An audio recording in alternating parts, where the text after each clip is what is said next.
Hi, and welcome to another Austin Software Cooperative Meetup. We are going to continue with a book review today. This is part two of Companies We Keep, Employee Ownership and the Business of Community and Place by John Abrams. We'll see how far we get today. We may have a part three. You should be able to check out part one on our YouTube playlist.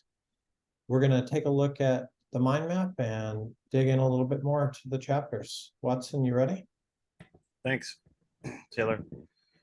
Quick review, and we're going to go a bit slower because we received feedback that going slower was a bit better. Um, let's go in. I want to get to these principles. See if we can find them.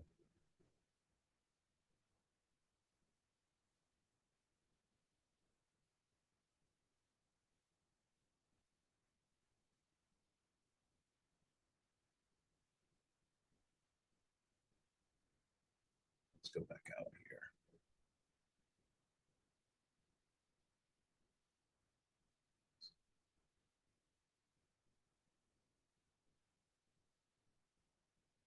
It's essentially, we went through and had a review, or we went over this chapter 2 of sharing ownership, and oh, here we go, cornerstones. So this first chapter was a background of the South Mountain Company, which is a cooperative, and they were talking about all of the rationale that brought them to being an employee-owned company.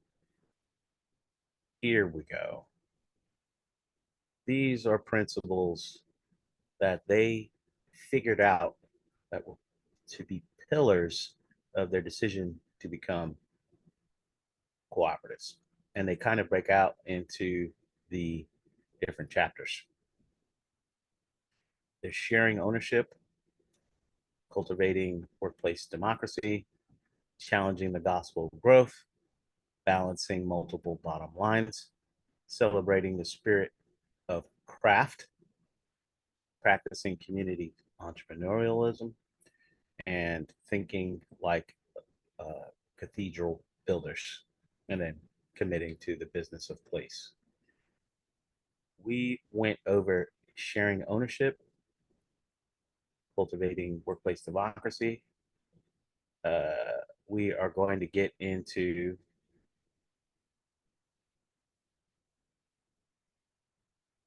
no, we went over sharing ownership and the introduction.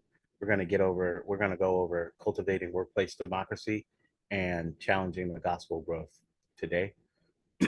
We may get to the fourth chapter. We may only stay on the third.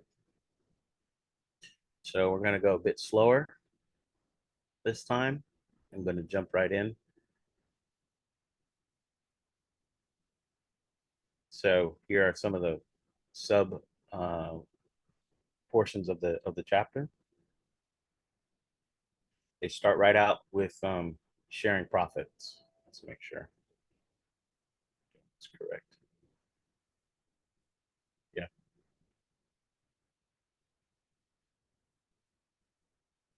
So sharing the profits, one of the issues that you can run into with talking about any type of employee ownership, the first thing people think about is how is it that people get paid, who makes the decisions, so on and so forth. This chapter talks about that. Starting right out, personal equity is accumulated through profit sharing and recording in each owner's individual internal capital account. They're paper accounts, so they're not cash accounts, and they're backed up by the company's net worth. This phrase right here, you will see this in a lot of the cooperative literature. Capital accounts, there's lots of tricks you can do with this. It's essentially where the money goes, where people buy into a cooperative or an employee owned company. Uh, they go into some of the specifics here and how it's managed. So let's talk about that. They begin with a membership fee that each owner pays, and they grow after each profitable year. South Mountain has two forms of profit sharing. All employees, owners, and non-owners alike share 35% of the profits each year as cash bonuses based on hours worked during the calendar year. This partially mitigates the hierarchical wage scale. We have distributed roughly $800,000 this way over the past 5 years. The remaining net income is divided between the owner's equity accounts, 50% based on the hours worked, and retained earnings, the other 50%. Equity accounts measure the financial stake of each employee owner. Currently, there's a total of roughly 1.4 million in the owner's combined individual equity accounts. All owners take with them, in addition to their accrued pension, there's currently approximately 1.7 million in our pension fund when they retire or leave the company. To be certain that the company will have the money to pay the departing owners their equity share when the time comes, we have an investment fund dedicated to this purpose, and we've committed to always maintaining no less than 50% of the accrued equity in it. All right, so what do people think about this setup? What do you think would be problems with this setup? What jumps out? What's the first thing that jumps to mind when you're seeing this as far as sharing profits and with dealing with anything to do with compensating employees or owners?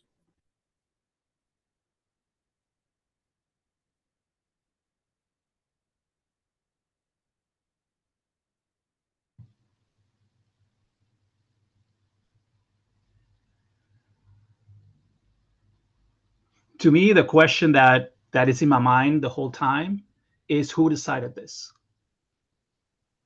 model? Because that's what I think democracy is about. It's like you could decide that no, we're actually going to run this as current top down. There's going to be an elite group of people at the top, and to a certain extent, it's like, okay, well, if everybody agreed to that, obviously, I don't think that would be the norm, right? But ultimately, when I think about, oh yeah, we're just a worker democracy, we're just going to split the profits. Wait a second, but how are we going to organize all this? And who decides that just giving away profits is the only aspect of worker democracy? So that's my first question. Okay, this is fine. Who decided this? Was this like a patriarchal person at the top that was like, oh, I'm gonna be super fair here. I'm just so cool to my employees. You know what, guys? I'm just gonna give you guys, what is it, 35% of the profit or 35%? Yeah. So to me, that's problematic because to me, at the core, this is however this is gonna be and run, it's gonna be because we sat down and we decided. I think that's what jumps to my mind as well. In the last chapter 2, I believe, they talked about in the sharing ownership, it was the history of how they became a cooperative. And one of the first hurdles they had was how essentially, to make it fair, the founder needed to be bought out. And that is it's a quite, and there's many different pathways to be bought out, but you can think of after they're bought out, now the employee owners, they're the ones that decide on what's going on. So in this second portion, who decides and what and how, they can decide all this stuff. But the buying out, after he was bought out over the course, I think it was 5 years, it was done. It was kind of like you can think of it as an owner financing, right? So the owner says, I want to retire. And people come in and say, well, okay, well, we don't have the money to buy the company. And he's like, oh, no, I'll give you a loan. Basically, I'm going to exchange the ownership over to you over 5 years or whatever. and you're basically just going to pay me the from the profits of the company. That's what's going to buy me out. It's owner financing. You can do owner financing on property, homes, and all that. That was one. There were other even more creative ways to do this owner financing deal where you essentially get tax benefits and all this other stuff. That's what they talk about in this chapter over here. Really, really creative stuff that they didn't do, but they saw other people do, and they tried to promote that. But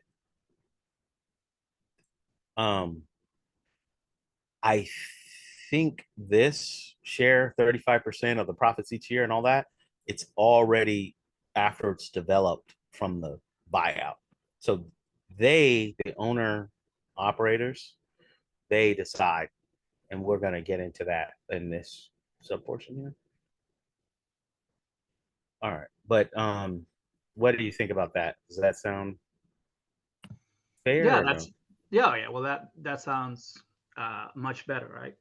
And in my mind, I think it's very interesting, and just giving some loose thought to it, is how to have those conversations with the owner. How does that process work?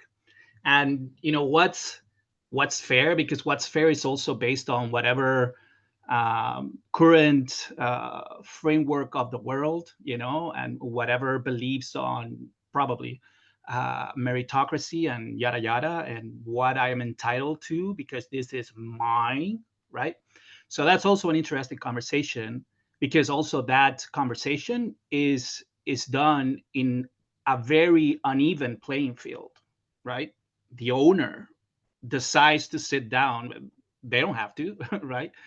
So to me, it's interesting, right? How do you come to that table to negotiate from whatever place of strength that you can muster among the employees, right? It's very different to have this be like, I'm just going to be like super cool to you guys, than having a more of a union oriented, approach to this, which is like, whoa, you're going to try to collectively bargain here, right? And try to push back and level the playing field. So to me, bottom line, I don't want to ramble, it's very interesting, right? No, it's all Because good. there's two very different models and power dynamics that come to play. So anyway, just interested. So when you bring up power dynamics, we uploaded a talk that we did in Dallas about employee ownership. It was about, and they talk about it in this book, and they talk about in the last chapter about ESOPs, and then trust-owned companies, and then cooperatives. What I found out in that talk, and it's uploaded to the YouTube channel, but what I found out is the vast majority of employee ownership is done through ESOPs. And the driving factor of the ESOPs, if you can imagine someone that owns a textile company, or someone that owns, a bunch of like a glass company with 100 employees or 500 employees or whatever, the big driver, for some reason, well, I'll give you the reason. What they said in the talk, the other people that were co-speakers, what they said was they didn't want for some hedge fund to buy their company as they're retiring. They didn't want some hedge fund to buy their company and run it into the ground. That was the driver.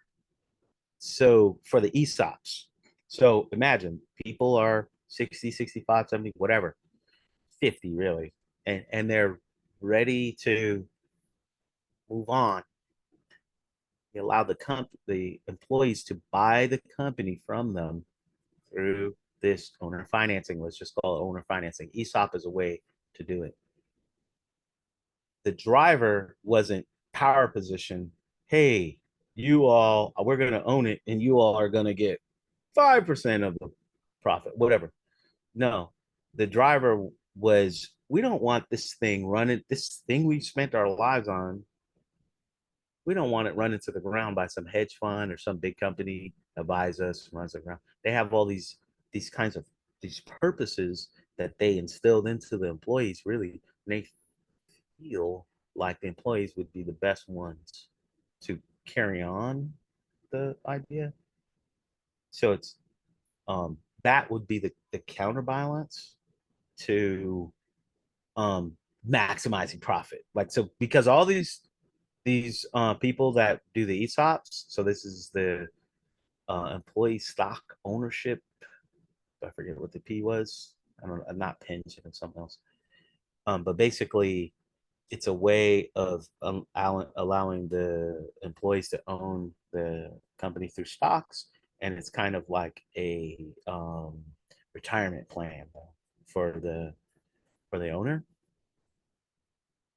The driver was um, keeping it from being run into the ground.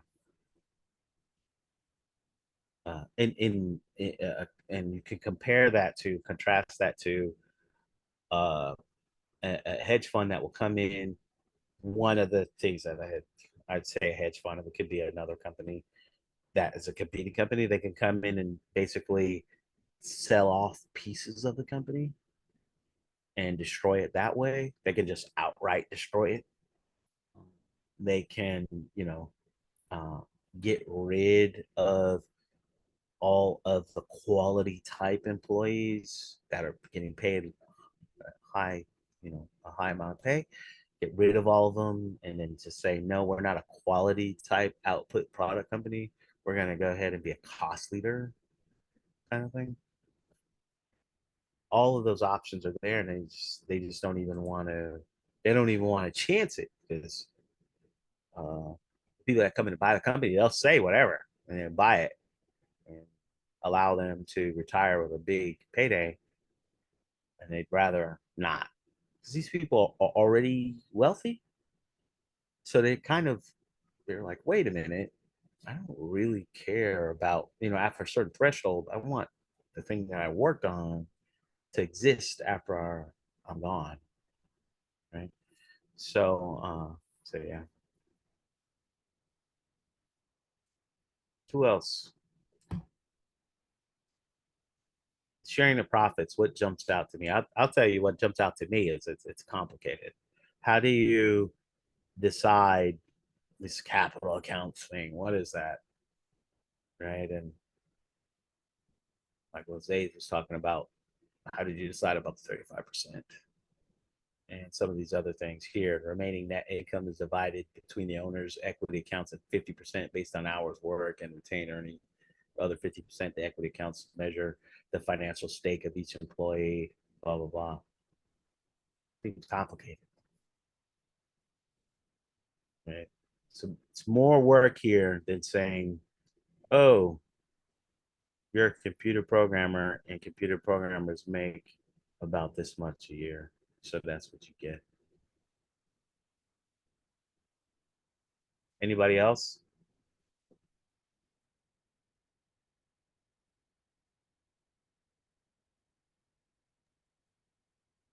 What happens if the company doesn't make money or goes under with regard to that payout?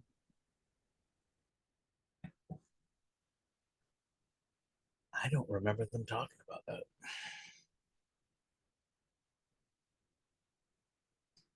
I think with a company, I think more interesting than if it goes out of business, because if it goes out of business and everyone's gone, then it's one thing. But if it's around, but maybe the income, the revenue of the whole thing is dropped to 10% of what it was, and then I don't know, I guess it seems like you should automatically have it where it's percentage payout and not a set amounts. Does it talk about more complex stuff like that, or is it just a high level? well, you have the percentage payout right here. Yeah, I guess so. So then if it's reduced and if you go down to zero, then it's just nothing. 0% of 35% of zero is zero. Yeah. And then I guess, Right. do you just expand or if we said it went down to, like a really low for, COVID or whatever, you have this it affects the type of business, and now you're going down to 10%, but COVID's over and it's a business that's picking up.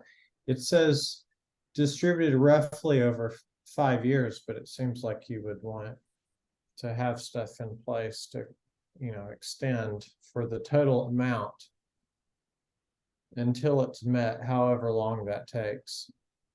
Yeah. I think what you're saying might over here. People want to get out. This number, this 1.7 million Yeah, pension, this is getting eaten into if your income's going away, right. right? And so this represents risk, right? Because this pension fund is getting invested, like I said. This is getting eaten into, even on the investment side. Uh, so yeah, this thing could dwindle as you start to lose money, and then people can be incentivized to leave earlier than later, since this thing is dwindling. Could be that could be something. I think uh, after the owner is been bought out, then the risk is on the employee owners. So they're the ones that are getting hurt when it goes out of business and they have to reason about this stuff. But the person that invested all the money, equity, sweat equity, whatever, all that stuff in the beginning, and then it starts to go and they're not bought out yet, they're taking a big hit on all this stuff because they're kind of like, wait a minute, let me go ahead and extract as much value out of this thing before it goes to hell. That's what I would think. That's where a big question mark comes in, and I want to think that that's the motivating factor for someone to not even join in this endeavor at all, where they will always be thinking, I put in all this risk and I could lose it To at me, any time. this isn't really a co-op thing. For a lot of it, the decisions on it, it's the risk around it. You could do it for any type of business that you're doing. That 100%. deciding on the payout and just actually, making the decisions on how you would do it and saying that everyone has a say in it. That's where the cooperative side. Yeah. But the actual problem is not just co-op specific, but it's something that I think needs to be handled for a co-op. And I imagine that it's probably been done, and we've looked at law firms in the past as one of the ways. So it seems like because of partnerships and stuff, usually being a two-tier structure type of thing with a full owner and some other type of partial partner or whatever. Yeah. But it seems like this type of buyout would be similar. And then you're applying the decision making about it. Yeah. Democratically. Yep. All right. Let's go on to here. Who decides? Let's go ahead and look at some of this stuff. Employee owners are the board of directors of the company. Only employees may serve on the board. Owners do not manage the company, they set policy, and management carries it out. Leadership is about holding the big picture and creating an environment within which people can grow. Management is about executing tasks to get things done. This already is taking some bold stances, in my opinion, on definitions of leadership and management. And this part, only employees may serve on the board. This right here, you go ahead and talk to an attorney, and they say all the employees are on the board. They're going to tell you, really? That means all of them can be sued. that is when they're not familiar with cooperatives, even if they are familiar, whatever, they're going to communicate to you this risk about this scary stuff, like basically, I believe it's called fiduciary responsibility. Basically, if you mismanage the funds, you can be sued. And then you've got personal guarantees. If there's any debt involved, then anyone on the board is going to be personal guaranteeing stuff, probably. Yep. That's exactly what Denver said. So this type of thing is like an attorney. I've talked to multiple attorneys who have brought, when they see this, they say, really? And they're quite interesting. They find it to be quite interesting. So, but yeah, that's a thing, and they do not address that in here. But there's insurance for this kind of thing. Board insurance. Owners do not manage the company. They set policy, and management carries it out. There's a bunch in here. First off, does any of this jump out before I even get into it? What do you all think? Any of this trigger any of you? What do you think? To me, it sounds more the same. Like I'm looking at this, I know it's the employees that are doing this, but ultimately it's like a very top-down approach. It's like, what's the difference between a regular company? Oh, well, I mean, the employees are the owners, like legally. They are the owner, and one person, one vote. The structure is the same. It's just who's the owner, if that makes sense. Oh, as far as like a hierarchy. Yeah. So I'm looking at this, in fact, from the previous sharing the profits. There's even a distinction between workers that are owners and ones that are not. In this case, we have also workers that are in that board of directors. I guess that you elect them. Or I don't know if we were talking about, well, the board is actually like the complete number of employees. It's all of them. We're still in a model that is very top down, it seems. Yeah, it's all the employees are owners. Right? Everybody else, the way that they had it is there are people who are not owners, and after 5 years, then they become owners. So if it's top down, like what you're saying, you could say that there are a class that are W-2 that are employees, and they haven't gone through the 5-year period yet. So then that would be if you're saying it's top down, then yes, that would be it.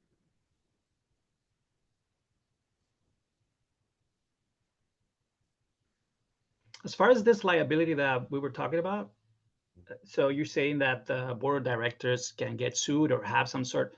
So in my mind, it's like, wait a second. So there's people that are, let's say, the leadership in a company. Usually they are as any other employee, or whatever are the workings and decisions in a company. There's definitely a firewall. There's a legal firewall, right?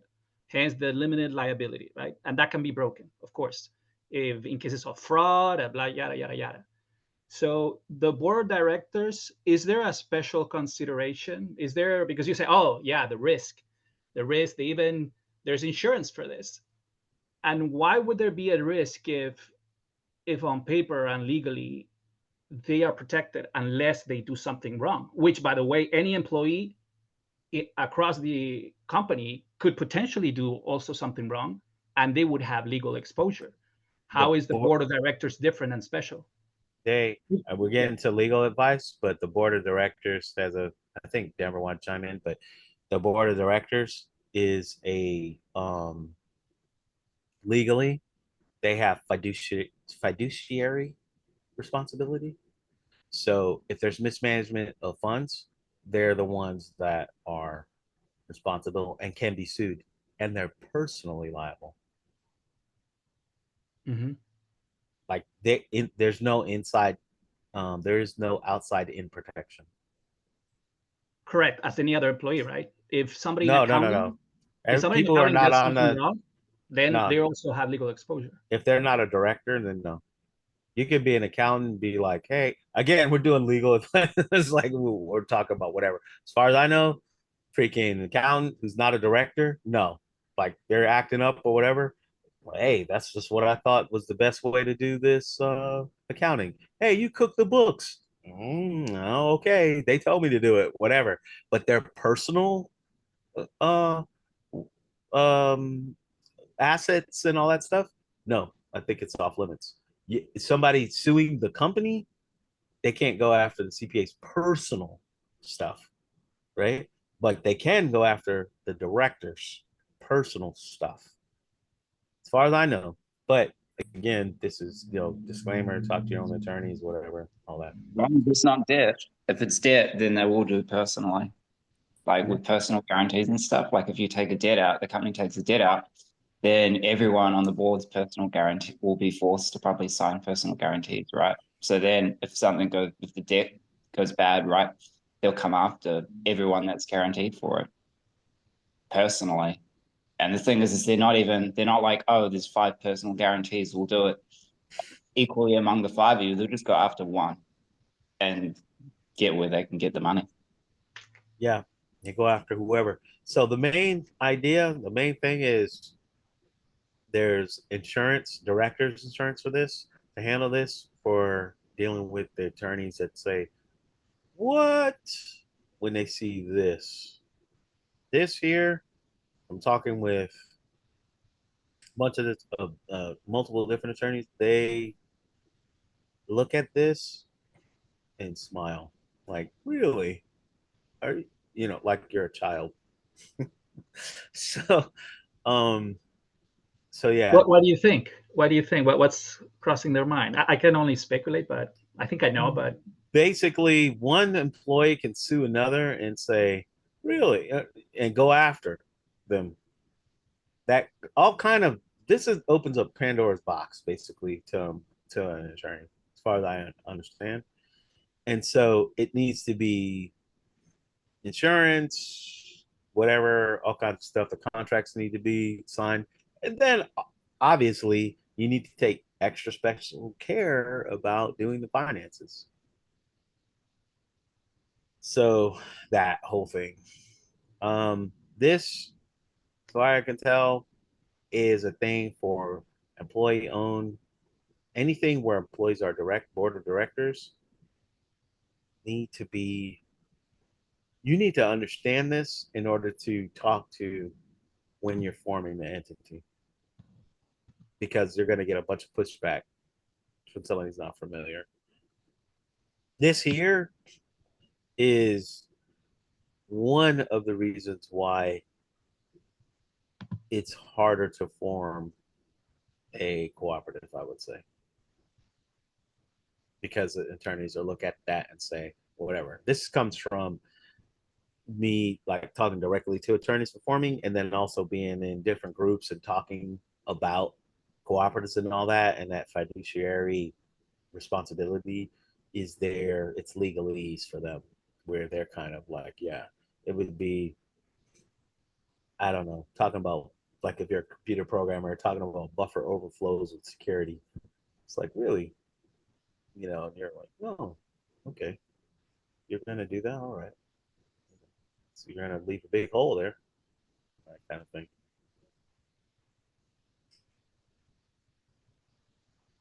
Anyone else? Let's get into this. Does he talk at all about that? The legal Nope. side? Okay. Nope. That's what jumped out with me when I was looking at this. I'm like, something I struggle with. Yeah. And, all right. Owners do not manage the company, they set policy. Management carries it out. This, like, yeah, I want to see where that delineation is. The board has responsibility for issues that affect the future of the company, such as accepting new owners, significant compensation and benefits policies, profit sharing, general direction in terms of future projects and work, major purchases, investments, and expansions, company growth, new ventures, involvement in community projects, and major donations of time. So this is the board. Draw a circle around all of that. So there's some I don't difference. understand that the statement, the owners do not manage the company, they set policy and Yeah. management carries it out. And this is what he's saying. This is a policy. These are policies.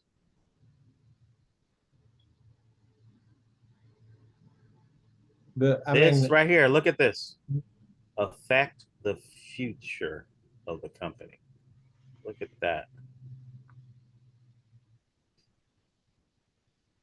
So policy in this context is affecting the future. I'm with you where I'm like, okay, that's triggering. How do you delineate that? it makes me feel like there's other people working at the company that are not owners. And which is fine, but then it feels like you're saying owners can't do certain things. Wait, The talk about owners that. do not manage the company, they set the policy and management carries it out. Oh, okay. No. The owners aren't necessarily managers. Right, but they could be. They could be, yeah. But the word sounds like it's saying, no, you don't. Someone else does it. You set policies, but someone else. You set policies, but you may not be a manager. So the counterintuitive thing, like what you're saying, and what everyone else in the world also would just think is, hey, how the hell can you direct something and not be the manager of something? Just like what you said, what's triggering to me. So this is not, the argument is that this is not managing. Accepting new owners, that's not managing. Significant compensation, that's not managing. Benefits policies, the word policy is ambiguous. We're talking about that right now. Profit sharing, that's not managing. General direction in terms of future projects, that's not managing. And work. Major purchases, that's not managing, evidently. Investments, expansions, that's not managing. Company growth, like how much you should grow, like how the rate of how many people you should increase, by, or projects, that's not managing. New ventures, again, what I just said, that's not managing. Involvement in community projects, that's not managing. Major donations of time and money, that's not managing. So that is a strong statement. Saying that all of that is not managing is, from their experience, is not managing. It's directing.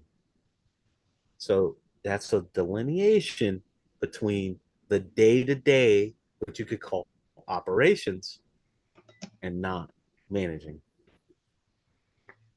So this is how it works right now, right? We're talking. If, There's nothing special about this. sorry. Why do you say there's nothing special? What are you In saying? a sense that a board of directors, their responsibilities include like the establishing the policies and strategic objectives. That's what a board of directors is. I think that the only new thing about this is like who is part of that board of directors. Like, oh, they happen to be employees. Oh, that's interesting. But as far as the role itself, it's what it is right now. Yeah, so I guess you're familiar more with the role of what directors do. I think the person on the street doesn't understand that, of what a director does. So they are saying these things that I just listed, that's what a director does. And someone off the street would say, really? I thought that that's what a manager does. Again, management. Okay. You're making that point. You're making a point. Okay. Sorry. Yeah.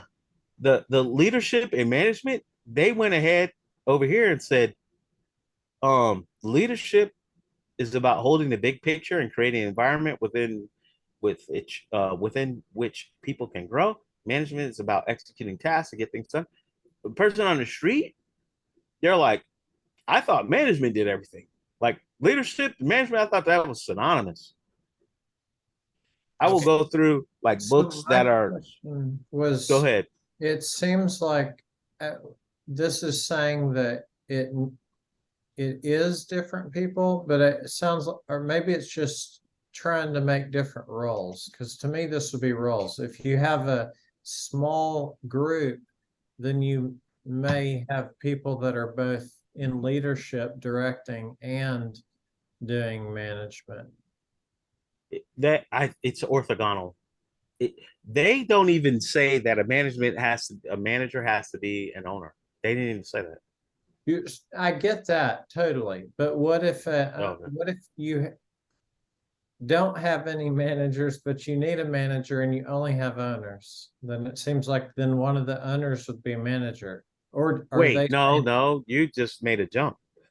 You just said one of the owners would be a manager. Why wouldn't they just hire a manager?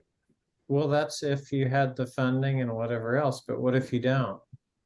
Then you're make me curse. But then you're screwed. I don't have the funds to hire a manager, and I don't know how to be a manager. Okay, then die. Well, I mean, it seems like you may have to take multiple roles. I mean, just No, well, again, and what you just said, then you're gonna have to go ahead and do the thing you don't know how to do. Is right. when Well, you don't know how to do it, will you fail? If it well, doesn't matter, then if it doesn't matter, if it's not that important and all that, so what? If it does matter and you don't have the skill and all that, you're gonna fail. So that means that you're gonna die. Period. so what if you have someone that has the skills and they're with the company for that 5 years or whatever, and they now become an owner, then they can no longer do management. They need to only do leadership, What? even had the What skills. are you? No, they don't say that. Okay. So you can have someone that is an owner and a manager. But Yes. all right. It just some of the wording looks weird, like the what was it? Owners do not manage the company. They set policy and management Oh, carries it out. that's what you're saying. Yeah. What? Yeah, that's Oh, very misleading. what the hell? Okay, I'm I, gonna I put don't this think they right mean here. I that, love but this. I was trying to understand it. This brackets means I'm putting my own thing. Yeah, it sounds great.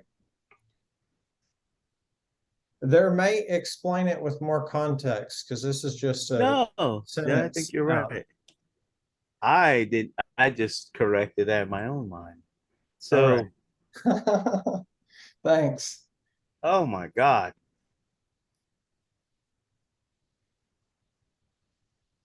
I don't know if I spelled that correctly, but all right. So there we go. Who else?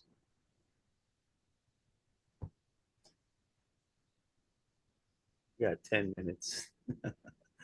That I'm glad we got through that. All board decisions are made by consensus. Oh, this is controversial. Made by consensus, but there is a super majority, 70% backup voting mechanisms for those rare instances when we are unable to reach consensus. And basically, they said they only had to go to that super majority 3 times over some large amount of years. I found that, oh, I found that to be quite interesting. 18 years. They only had to deal with the super majority 3 times. So they did consensus. They did consensus. That's pretty impressive. This here, I'm gonna the guy that recommended this book, same as Mark Hand, employee ownership, political scientist at SMU. I want to bring this up with him where this whole consensus thing, consensus, there's an argument that consensus doesn't work. And then these people have an argument that it does work. And it's only 3 where they only had to vote 3 times. What is it? there's other models. I want to say a sociocracy, and another model where you do things through consensus, and the argument against it, I want to say Medium, the company that puts the Medium software out for blogging. They were doing a sociocracy, I want to say, and their argument was, oh, it was too slow and all this other stuff, and it was a problem. Can't remember, but consensus was like you have to do some consensus. This here was saying that they worked, and they have a backup if there's a supermajority backup voting mechanism, and this is almost like consensus, 75%.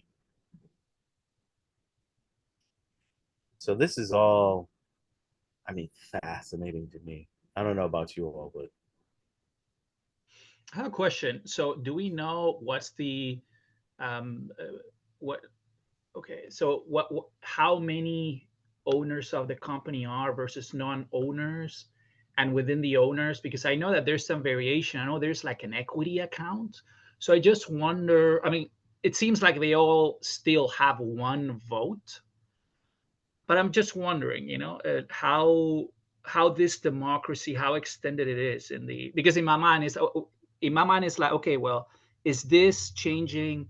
This is not really a flat organization per se as far as ownership and power. mm-hmm. So I just wonder, is it like, okay, well, we've made it more democratic, it's a better regime, if you will, but I'm just wondering, right, if there's, okay, well, 50% of the company is not really involved in this because they're like not owners. They're like second class employees. I think it's mostly owners. They talk about it. And they talk about the people that decide not. There are people who say, I don't want to be an owner. And there's people who say they're not qualified to be owners or whatever over that 5-year period. Qualified. And, well, they over like the the 5-year period. Oh, okay. Yeah, through those evaluations they talked about and all that stuff, they just said, hey, we're not about these people aren't good. And I want to say that the company was like 50 people or something like that. And the percentage, I don't remember them saying that. And they get into it. I think it's over here. I can't remember. It's somewhere in here. But they talk about that ratio, that there are people who don't want to be owners, and there's people who just do not want the responsibility that comes with ownership. So that's so answer the question. The ratio, they talk about it to a certain extent, but they don't really say explicitly. The ratio of owners to people who are employees is the X. They do talk about this in the next chapter, which we guess we won't get to. This gospel growth. This is probably will address what you're talking about more, because they essentially say we don't want to grow too fast because there's too much pain in bringing onboarding people into ownership. That 5-year period.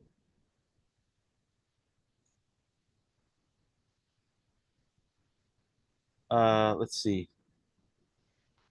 So this leadership is about, oh no, let's go into this board meeting deal.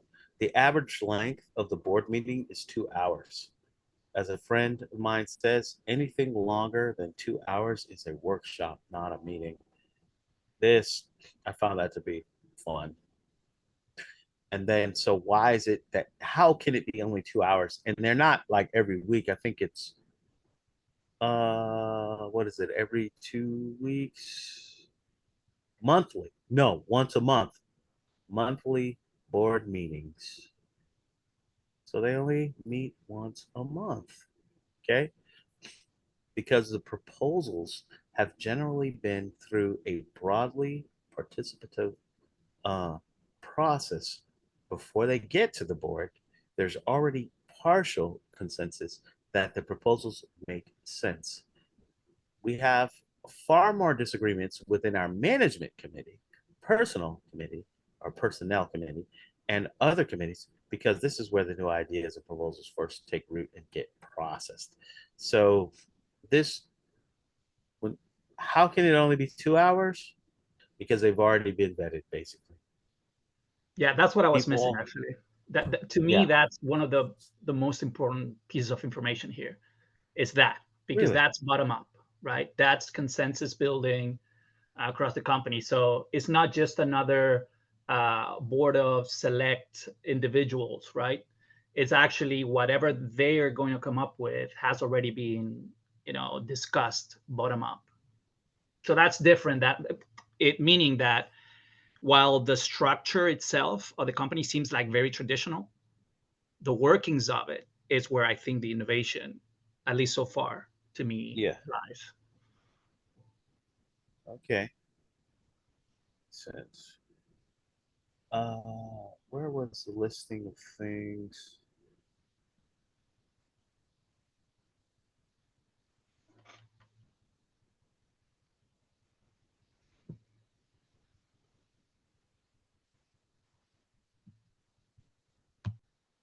Where is this thing? Okay, right here. This here, those tasks, that's there's something hidden behind that. They spend a lot of time figuring out what's a policy. I think that is wisdom. To try to think if you're going to create a board, like what is that you should do? This whole future of the company and what does that mean and all this stuff. I would pay attention to that. If you're going to do this is what the board does and they're not doing everything. What's the value of that? Now you can delegate things to management, it's operation, so day to day, and not, and then you get efficiencies from that. So, all right. Uh, let's jump through here, and then we'll let's go ahead and call it a day. So, leadership is about holding the big picture and creating an environment within which people can grow. Management is about executing tasks to get things done. Uh, there's a book called First Break All the Rules. Now, and then there's this follow-up book, Now Discover Your Strengths. It's the Strength Finders people. One of the authors is Marcus Buckingham. And the backer of this is the Gallup organization. They went through and they claim to have interviewed 1 million managers. And they tried to delineate what good management is from bad management. And you take that and you compare that to what good leadership is. Um, there's lots of leadership gurus. John Maxwell would be one. Plenty of others. Trying to compare those two when they just come out and say leadership is about holding the big picture and creating an environment within which people can grow. Management is about executing tasks to get things done. That's a strong statement. And then the author references lots of books. I know they must have read some of this other stuff I'm talking about. So it's interesting to me, triggered me.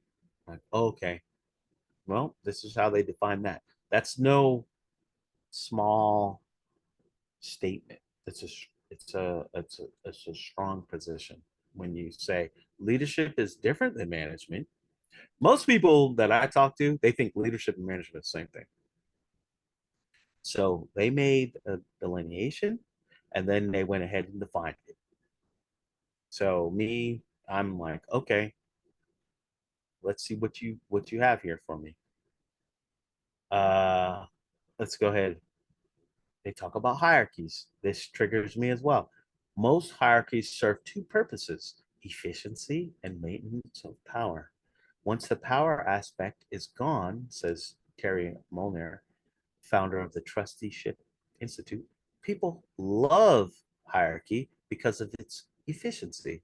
and they don't find it to be a barrier to a healthy relationship with each other, right? And so our decentralization efforts are not intended to reduce hierarchy. Rather, they encourage more participation without decreased reliance on expertise. So keywords: expertise and hierarchy, participation, decentralization, some of these things, all that stuff triggers me. No one has absolute power. That's another word. So getting the right decisions made depends more on leadership than power. All this stuff just is, for someone who reads through literature about this, it's there. These are strong statements. It's a lot of ambiguity in the definition of leadership and management and power and expertise and hierarchy and all this other stuff like that. And they're saying, hey, this is how we solve this problem. So I appreciate that from the author. Now, do I agree with it? That's another thing. Maybe I do, maybe I don't. This right here jumps out at me. We're thinking about Jose, what you brought up, meritocracy. We don't want the crew to sit around on the job and draw straws for who cases the windows and who builds the stairway. We want a capable supervisor who knows the people he or she is working with and assigns responsibilities appropriately. Again, remember, they're home builder, right? So this is a meritocracy thing, and then deciding who does what. I'm going to stop here. Does any of this trigger any of you all? What all do you think about this? What's the first thing that jumps out to you about this?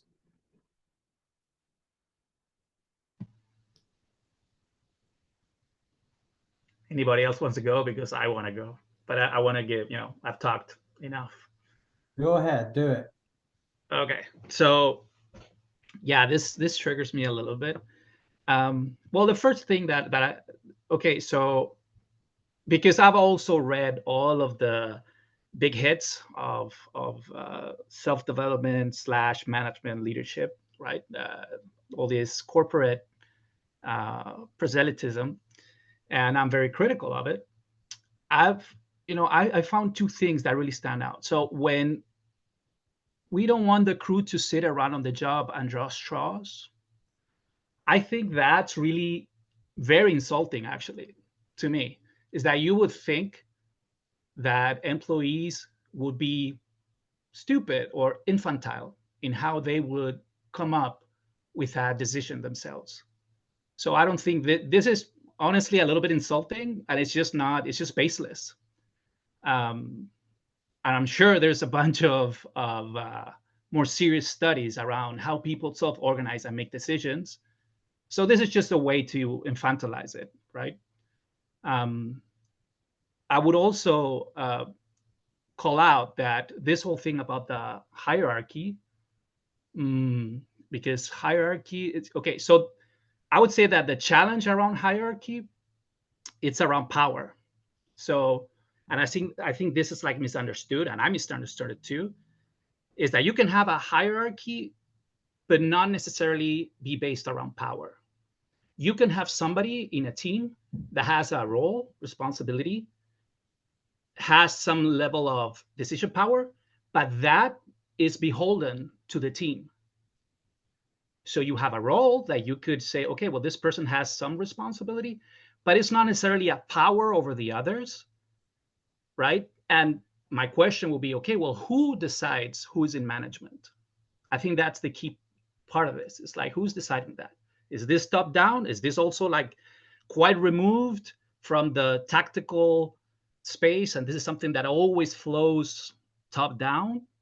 Or do people that are involved in producing the work at the, let's say, department level, do they actually have a say in how things are run? And if necessary, is okay, we need somebody who has certain responsibilities that might speak for us, or might in a certain, or because we're going to need somebody to act fast about certain things.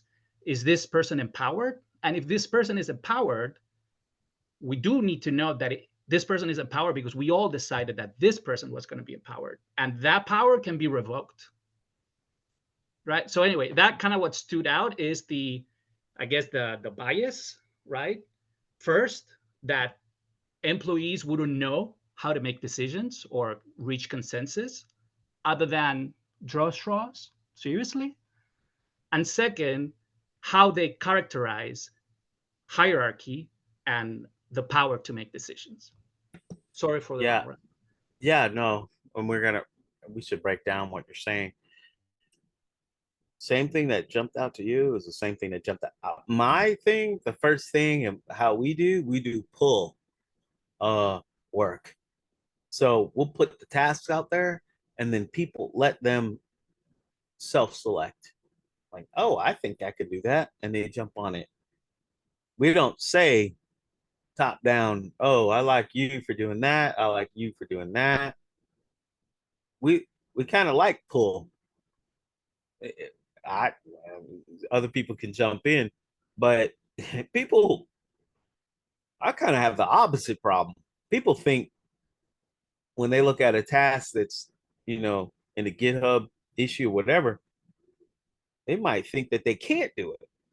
You got to motivate them to say, no, you can do that kind of thing. It's like the opposite problem.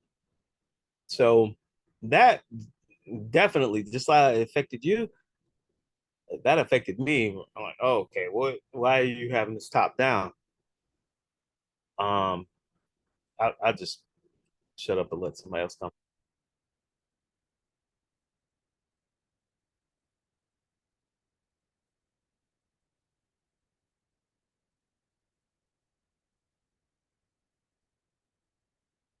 Oh, by the way, personally, I think I look at the whole management science very differently, because I've, even at some point in my career, transitioned from more of a waterfall. I know you guys are in IT, so more of a waterfall development cycle, right?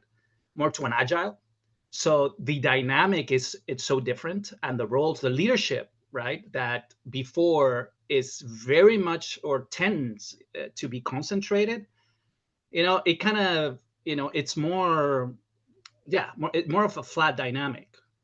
And so that's why, to me, a lot of the myths or the dogma in management kind of goes out the window, because I've already had the experience. I felt it. And by the way, this is not just me, right? It's obviously, and it's actually by design. That's the whole point of agile. Also, well, it's one of several, right? But there's definitely something to it. It's like, because at the core is self-organizing teams, right? That's why I feel extra triggered about it, because I've seen it play out. Yeah. So your second point, I don't know if anyone else wants to comment on that. Um, it just seems like what you're saying. It's odd. I'm hostile to hierarchies, so I kind of want other people to comment on what you're saying. Maybe you could bring up your second point one more time, and we probably are going over time. So Yeah. Let me see. What was my second point? Um, I mean, the one specifically about agile, or within agile, maybe something specifically I said when I brought it up. I think so. Well, the fact that, given the space and the dynamic, people are more than capable of self-organizing in a way in which there's roles, necessary roles, legitimate roles that come about, not as a product of some dogma about, well, we need hierarchies because we need to manage people. And of course, hierarchies are what do you call it? What is it? It's like self-proven or tacit, or of course there's, right. And no, let us challenge that. Is that true? And so my point was that, actually, there's a dynamic in, let's say, in this particular, and there are other industries that might work around, also have similar experience. It's like the whole agile methodology actually allows, and the premise is that people are perfectly capable of coming together and just self-organizing without having to be some sort of hierarchical, empowered leadership of this person, right? And that's necessary. So to me, that's a challenge to the dogma that no, higher, of course, are self-evident. They're so necessary. And I'm like, really? Because my experience is that, wait a second, actually, no. And we've had agile since what, the 70s or 80s? There's so many use cases to draw upon.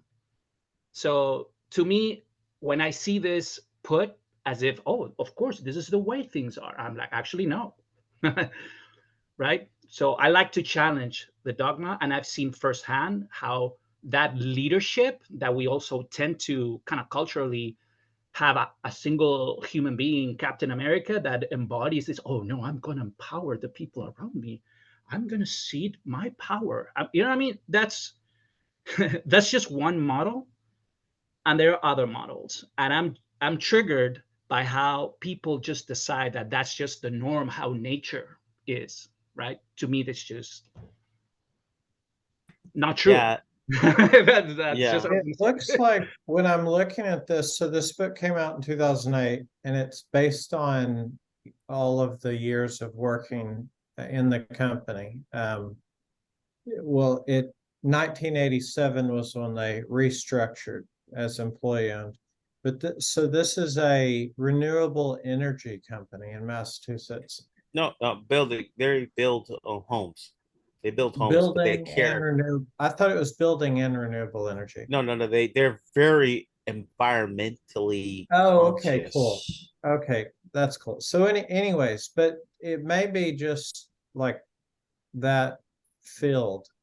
So that it was it the agile has been around for a long time, but if you look at how it was applied in technology, that was 90s and into just continuing to grow in 2000s, extreme programming and all of that sort of stuff happening. But that's like very focused on the technology side. When you look at where it came from as far as any type of manufacturing and going at that sort of thing, that's fine, but that's probably also models that bigger companies were taking. Are they going to do it? I don't know. Maybe he just didn't come across it. Like a building company, I can imagine using the technology now, but I know companies 15 years ago that were doing small, I'd say small to mid-size construction building companies. They were using technology, but they were trained to use software like pressing buttons as if it was hardware and didn't really understand it. So anyways, that's my guess. It's like there's some disconnect there. And maybe never even had any type of way to experience what we're talking about.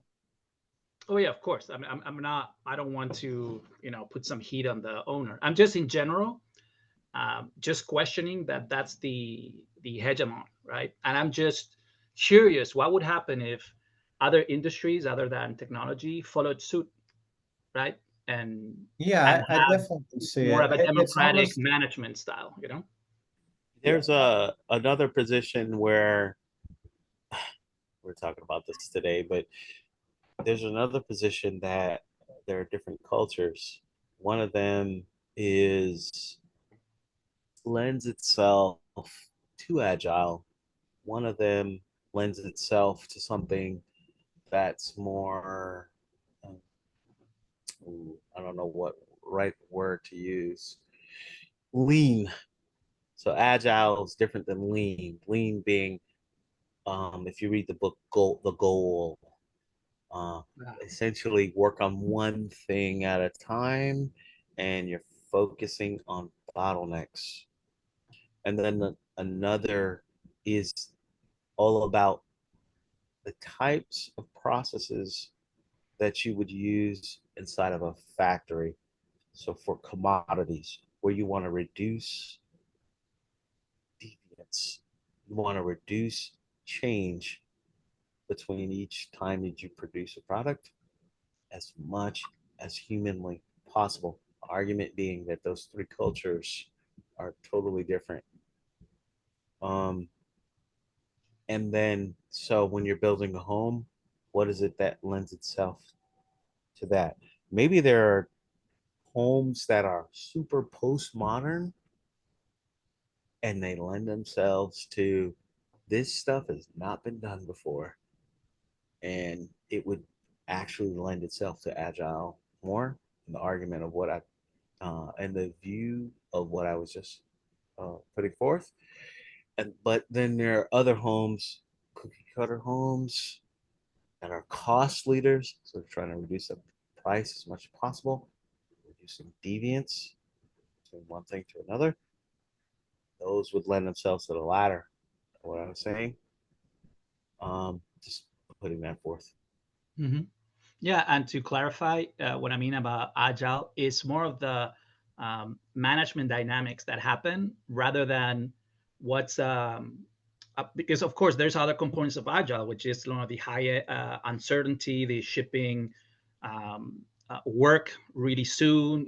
There's those aspects, right? So I was mostly interested in just that aspect of management, which I think my point is that could absolutely be used in other um, industries and other circumstances in which there might be less uncertainty. So it's, oh, you know what? Actually, we don't need to discuss this much. This is actually pretty clear, and it's just a matter of speed and all that. But even then, you could have also that management style, meaning that if that means that the decisions need to be made uh, maybe by one person very quickly, that person can be nominated and be elected as that person, right?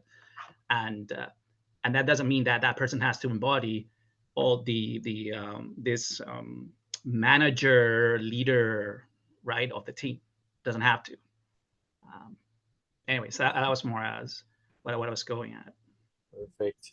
Yeah, let's cut this and take on the next.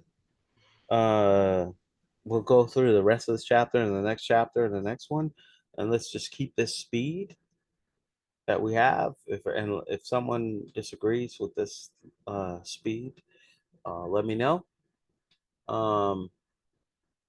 And let's continue on the next month.